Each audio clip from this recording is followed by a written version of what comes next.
Nous voici dans la partie C du CRPE 2018 groupement 2. Donc première partie, on étudie des canettes et ici le patron.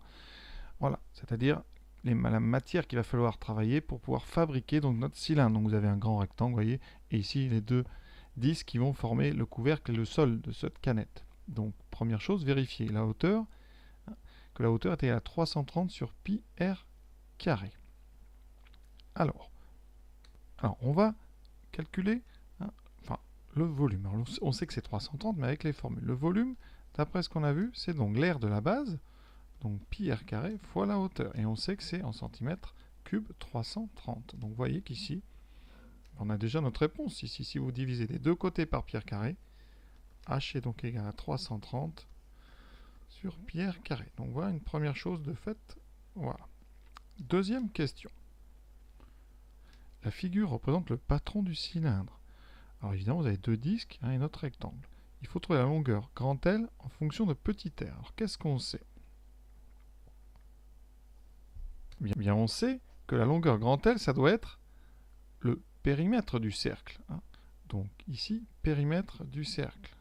Alors, périmètre du cercle.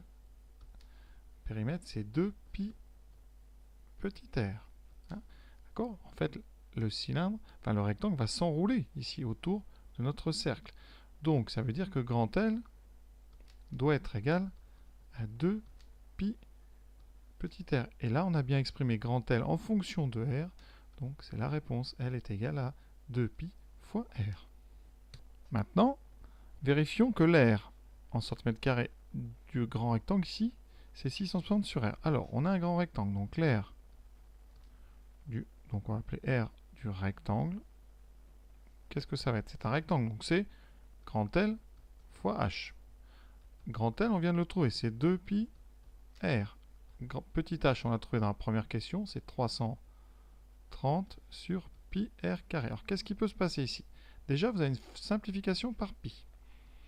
Il nous reste ensuite r carré en bas. Alors r carré, vous avez bien compris, c'est r fois r. Donc vous avez une deuxième simplification possible par r. Qu'est-ce qu'il nous reste? En haut, 2 fois 330, donc 660. Et en bas, il reste r. Donc on a bien 660 sur r. C'est ce qu'il fallait vérifier. Quatrième question. Exprimons maintenant l'air total du patron du cylindre en centimètres carrés. Alors, on a donc l'air total qui est décomposé en 3. Donc les deux disques et le rectangle. Donc c'est, alors les disques, donc 2 fois l'air d'un disque, c'est donc 2 fois pi r carré. On vous demande en fonction de r, donc là ça part bien, plus 660 sur r. Je crois qu'on peut s'arrêter là. On a bien exprimé l'air total avec une formule qui ne contient que la lettre r, donc c'est bien l'air en fonction de petit r. Voilà pour cet exercice, en tout cas pour cette partie, plutôt algébrique, des lettres, beaucoup de lettres. Voilà, j'espère que vous avez tout bien compris. À bientôt pour la suite.